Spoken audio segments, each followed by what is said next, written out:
Namo Buddhaya. Keluarga Indonesia yang berbahagia, kita semua pasti mendambakan sebuah keluarga yang bahagia, perkawinan yang sehat, perkawinan yang harmonis dan bahagia. Jumpa lagi kita di Spirit Kehidupan Mimbar Agama Buddha, dan pada kesempatan ini kami akan membahas perkawinan yang sehat bersama Upasaka Pandita Tanjisan dan Upasika Pandita Ibu Lilijo. Dari Wihara Tanda Bakti, ikuti diskusi kami tentang perkawinan yang sehat.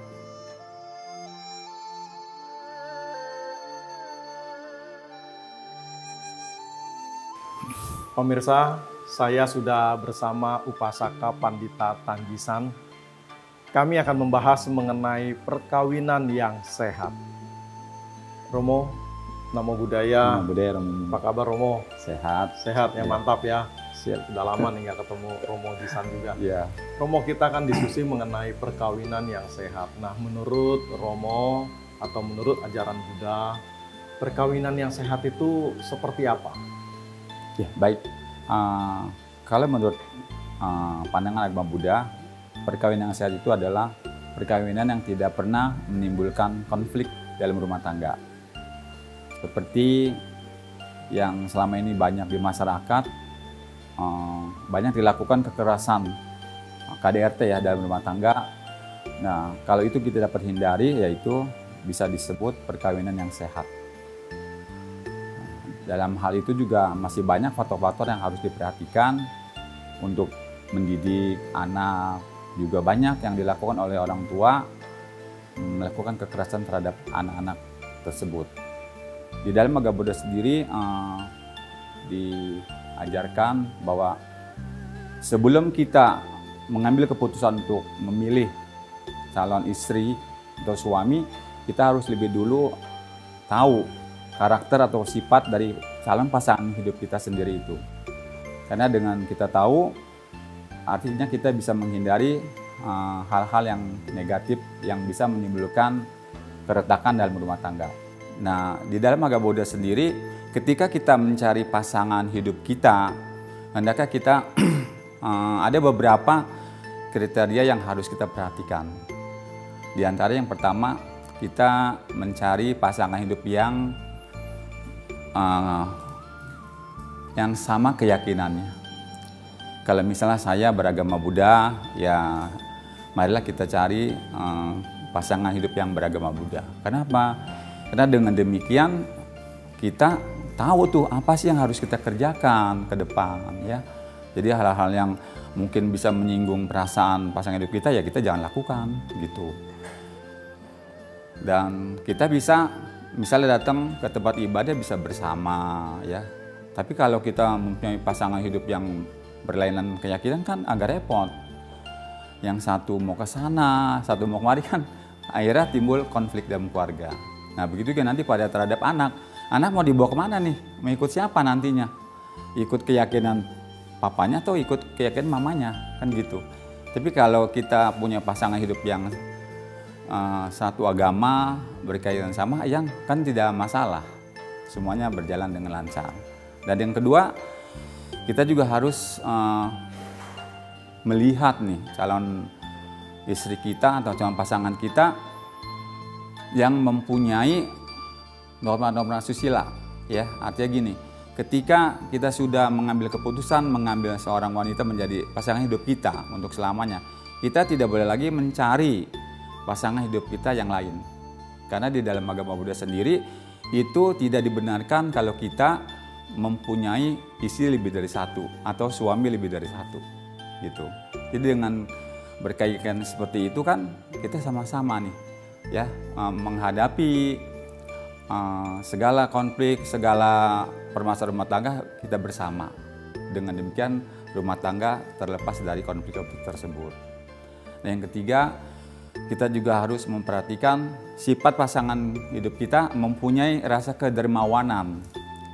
Yang mana ketika nanti kita berumah tangga, kita tahu nih ke depan apa sih yang kita harus jalankan gitu. Misalnya kalau kita kedatangan ibu mertua kita atau keluarga kita kan harus bisa memberi itu, ya kan?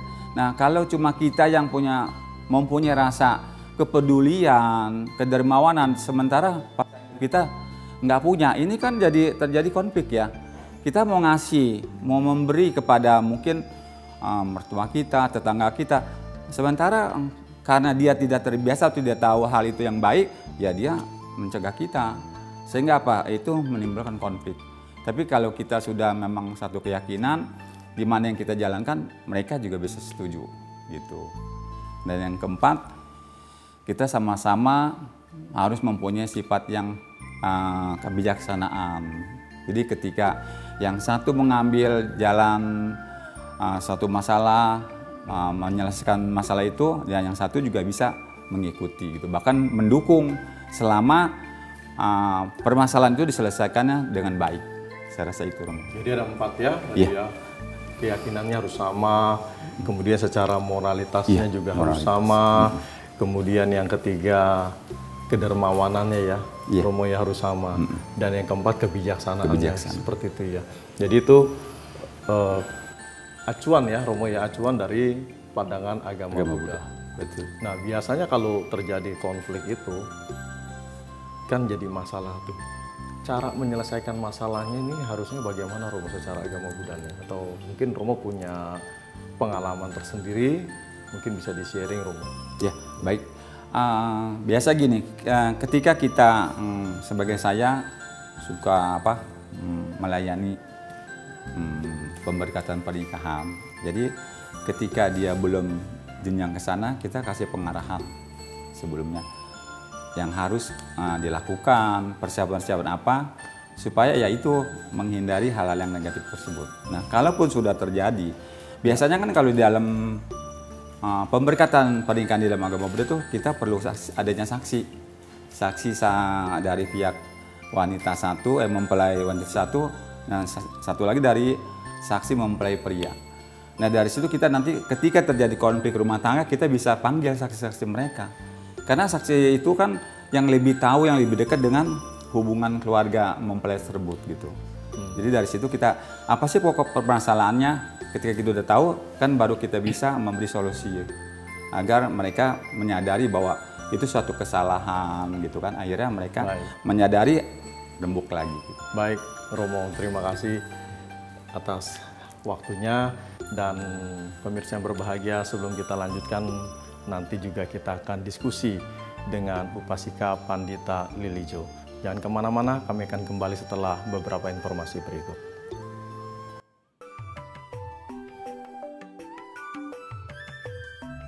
Dharma pada bab 18 Malawaga 240.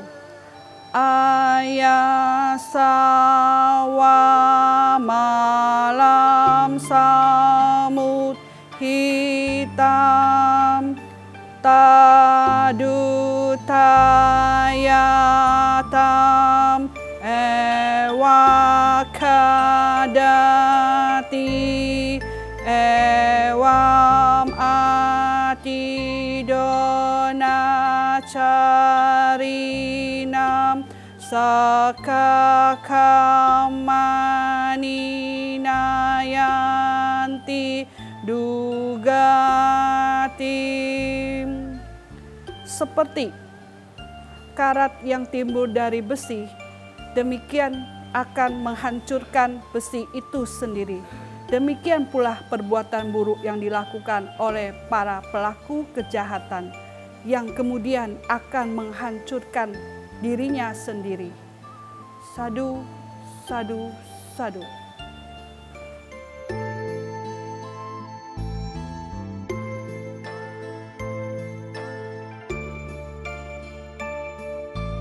Pemirsa, terima kasih masih bersama kami di Spirit Kehidupan Mimbar Agama Buddha. Tadi kita sudah dengarkan penjelasan dari Romo Tanjisan. Ada 4 syarat yang harus dipenuhi sebelum memasuki sebagai kehidupan berumah tangga. Ada persamaan keyakinan, kemudian persamaan di dalam moralitas, persamaan kedermawanan dan kebijaksanaannya juga. Nah, sekarang kita akan bincang-bincang juga dengan Upasika Pandita Lilijo. Kita akan sama mau mendengar penjelasan mengenai perkawinan yang sehat. Bu Lili, Namo Buddhaya. Nama budaya Romo. Apa kabar? Baik. Nih, saya serius banget nih. Sudah Iya. lama nggak ketemu Sudah Bu lama Lili ya, nggak ketemunya ketemu di ya. sini ya. Luar biasa. Luar biasa. Baik Bu Lili, sebagai perumah tangga nih ya, kita mau dengar juga dari Bu Lili pengalaman Bu Lili di dalam perkawinan yang sehat dalam sebuah rumah tangga. Iya. Perkawinan yang sehat itu menurut saya awalnya dasarnya harus saling mencinta dulu. Saling mencinta. Saling mencinta. Sepasang calon mempelai dia harus saling mencinta. Didasarkan itu, tetapi juga dia harus mempunyai materi yang cukup. Materi yang cukup pengertiannya gimana? Kalau nggak cukup materi? Ya, materi yang cukup kan dia harus punya bisa memberikan pakaian, makanan, tempat tinggal, ya kan. Nanti kalau dia sudah punya anak, dia juga harus memberikan anak-anaknya berkecukupan dengan sekolah, ya kan, dan lain-lainnya. Jadi kalau materi kurang nggak boleh, maksudnya tidak boleh berumah tangga atau bagaimana? Bukan, materi itu kan kalau kita bilang mau cukup sekali, semua rasanya nggak ada rasa cukupnya. Ya. Tapi dengan dia bisa menerima apa adanya dengan kepuasannya sendiri, menerima secara lahir dan batin, bisa berumah tangga dengan sehat. Nah, itu kan dia bisa mencukupi kehidupannya. Bukan materi yang wah sekali gitu, nggak mungkin. Tapi manusia nggak pernah ada rasa cukupnya kalau dia tidak merasa puas.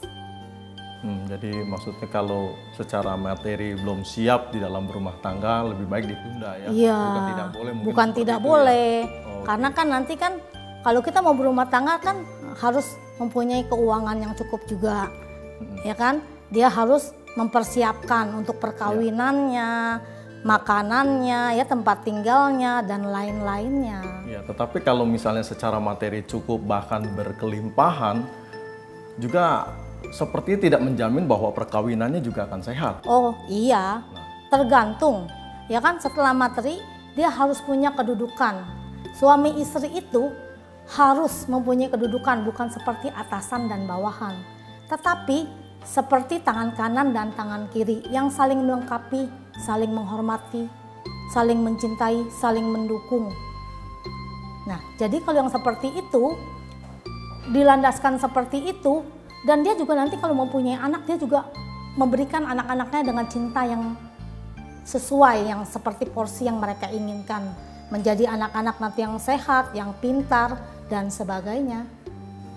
Jadi kalau seandainya bukan gitu ya, jadi seandainya misalnya nih ya, dalam sebuah rumah tangga terjadi kekerasan yang sering kita dengar seperti itu dan berakhir dengan hal yang tidak diinginkan, terjadi perceraian.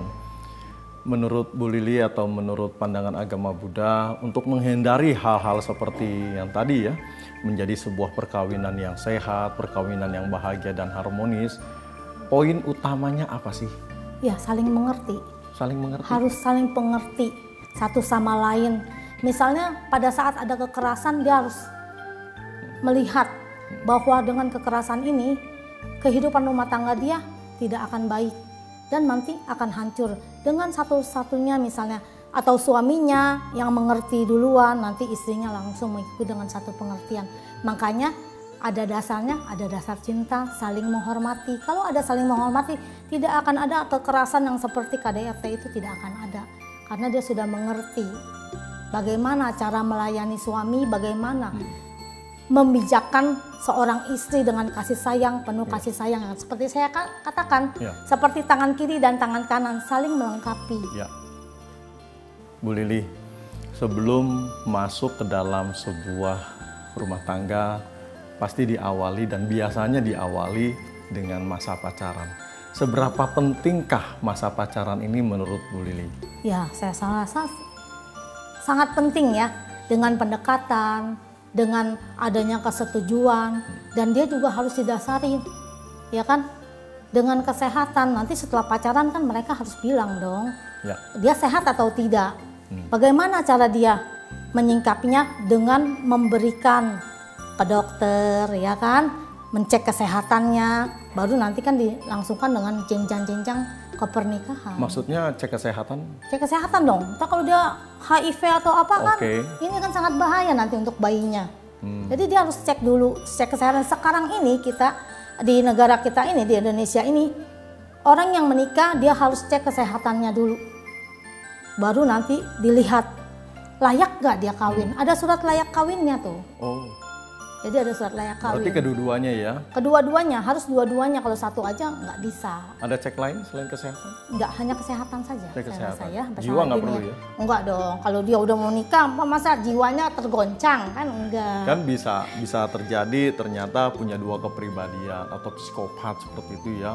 Tiba-tiba dalam rumah tangga bisa aja, bukan hanya sekarang ini, bukan hanya suami menganiaya istri loh, Iya, tapi ya sekarang istri juga ya. menganiaya Karena, suami. Ya itu kalau dia didasari saling mencinta, saling menghargai, saling menghormati satu sama lain. Walaupun ada kecekcokan itu rasanya kecil sekali karena kedua-duanya sudah mengerti dan memahami apa sih yang harus mereka jalanin ke depannya. Mereka itu kan harusnya maunya bahagia. Baik. Di episode sebelumnya saya sudah pernah tanya juga nih dengan Bu Rani mengenai handphone. Ya, kadang suami istri ini ribut gara-gara handphone. Kadang suami istri ini ribut gara-gara reuni Iya. sekolah seperti itu. Ini sering terjadi seperti itu. Nah, menurut pandangan Bu Lili mengenai handphone, apakah boleh pasangan melihat handphone suaminya atau suami melihat handphone istrinya seperti itu? Ya menurut saya kalau kita sudah saling percaya, ya kan, apa sih gunanya handphone kita lihat? Kan kita mempercayai suami atau istri kita sendiri Ya. dengan penuh kepercayaan yang penuh. Kalau dia percaya, ya kan, itu nggak penting. Handphone itu nggak usah dilihat. Kalau saya ya, menurut saya. Tapi kalau memang mereka mau lihat, nggak ada salahnya. Toh kita nggak pernah ada yang seperti, memang sekarang saya tahu ya, dan salah satu juga banyak ya, karena handphone mereka ada CLBK gitu. Ada. Ya. Tapi karena apa? Kepercayaannya yang tipis, kepercayaannya yang kurang, dan tidak ada rasa saling mendukung dan saling mempercayai satu sama lain. Itu saja dasarnya. Ya, kadang-kadang kan beberapa chatting yang ada di WhatsApp dan media sosial lainnya itu kan bisa mengganggu juga tuh. Iya. Seperti itu. Nah, hendaknya gimana nih? Jadi begitu baca, mungkin kalau baca kan nggak ada intonasi. Iya, nggak ada intonasi apa nih, ya kan? Maksudnya apa, nggak jelas seperti itu, kadang menjadi pemicu juga. Iya, yang penting kalau kita sudah melihat begitu, dengan bijaknya salah satu pasangannya menjelaskan apa chattingan ini, ya kan? Dijelaskan saja. Jadi nggak usah ribut kalau kita udah jelaskan, ya kan nggak ada keributan. Kalau memang dia ada tanda kutip, kan nanti kan kata-katanya berbeda. Ya. Di handphone itu pasti kata-katanya aneh lah gitu. Ya, jadi artinya komunikasi ya. Komunikasi Ini yang penting sekali ya, penting suami sekali. istri juga dengan anak-anak, keluarga ini harus Iya, ada harus ada komunikasi yang komunikasi baik yang bagus. juga ya. Baik, terima kasih Bu Lili. Sebelum kita lanjutkan, kita ikuti beberapa informasi. Pemirsa yang berbahagia, tetap bersama kami di Spirit Kehidupan Mimbar Agama Buddha. Kami akan kembali setelah beberapa informasi berikut. Terima kasih masih bersama di Spirit Kehidupan Mimbar Agama Buddha, masih berdialog dengan Upasika Pandita Lili Jo. Bu Lili, Ya, kita lanjutkan lagi Bu Lili. Ya. Ya. Nah, sekarang Bu Lili, sebenarnya kita mau bicara nih, menarik banget ya rumah Ya. tangga ini ya, karena kita mau semua sahabat-sahabat Dhamma, siapapun juga yang menyaksikan acara ini bisa mendapatkan manfaat seperti itu ya. Nah, Bu Lili, apalagi yang mau disampaikan nih Bu Lili? Ya, suami istri itu yang terpenting ya Mo ya, Ya, dia harus percaya, ya, dia harus menghargai, dia harus memberi satu sama lain, dia juga harus memberikan dukungan dan tentang cinta mereka itu yang diperdalam hingga nantinya tidak ada lagi, kalau saling percaya, saling mengerti, saling menghormati, mereka akan selalu saling mendukung, ada rasa kepercayaan yang tinggi. Tidak ada lagi seperti WA yang dicurigai, tidak ada lagi handphone yang dicurigai, juga tidak ada lagi reuni-reuni yang mereka takutkan selama ini. Ya, karena sudah saling percaya. Saling percaya. Baik, ada lagi Bu Lili? Ya, saya rasa itu saja. Kalau mereka ingin memberikan yang terbaik untuk suaminya dan suami istrinya, istrinya mendukung suami, suaminya mendukung istri. Istrinya percaya suami, suaminya juga harus percaya istrinya. Suami istri menghormati satu sama lain, saling menghargai, saling memberi. Baik, terima kasih Bu Lili atas ujangannya. Pemirsa yang berbahagia, keluarga Indonesia dimanapun berada, mari kita sama-sama menjaga keutuhan sebuah rumah tangga. Bila Anda masih pacaran, yuk sama-sama kita cari tahu siapa pasangan Anda yang sesungguhnya. Biasanya kan orang tua sudah mengingatkan bibit, bebet, bobot, seperti itu ya. Jadi kalau orang tuanya baik, pasti anak-anaknya baik. Kalau orang tuanya bermasalah, biasanya keluarganya bermasalah dan anaknya pun bisa pengaruh menjadi bermasalah. Dan tadi sudah disinggung juga di awal oleh Romo Jisan, kita harus bisa saling memiliki persamaan dari keyakinan, kemudian persamaan di dalam moralitas, sama-sama memiliki moralitas yang baik, sehingga nanti tadi sama Bu Lili dikatakan cek kesehatan, artinya keduanya juga sehat seperti itu. Kalau moralitas tidak baik, belum tentu salah satu bisa sehat ya, bisa ada penyakit yang mengerikan sekali, yaitu HIV tadi. Kemudian juga ada saling memiliki persamaan di dalam kedermawanan dan juga memiliki persamaan di dalam kebijaksanaan. Dan Bu Lili juga tadi sudah menambahkan harus ada saling menghargai, kemudian saling menghormati, kemudian ya mencintai, menyayangi, dan saling percaya, dan juga saling memberi. Jadi suami bisa memberi kasih, memberi kata-kata yang baik, membahagiakan, demikian juga istri ya, tidak mencurigai, memberi kepercayaan yang penuh kepada pasangannya.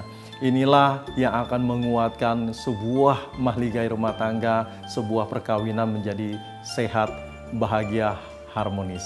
Seperti itu.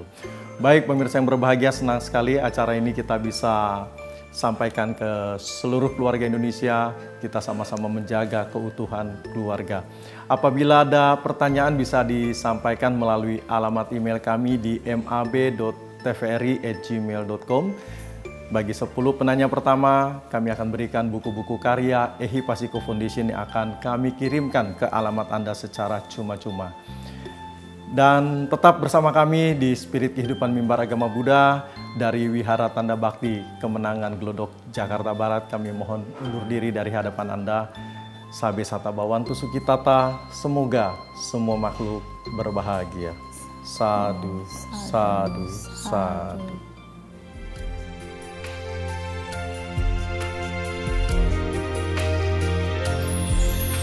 Bawa langit biru kita semua sama, mampu bergenggam dalam perbedaan. Asal ada insan yang mau melebarkan sayap-sayap hati.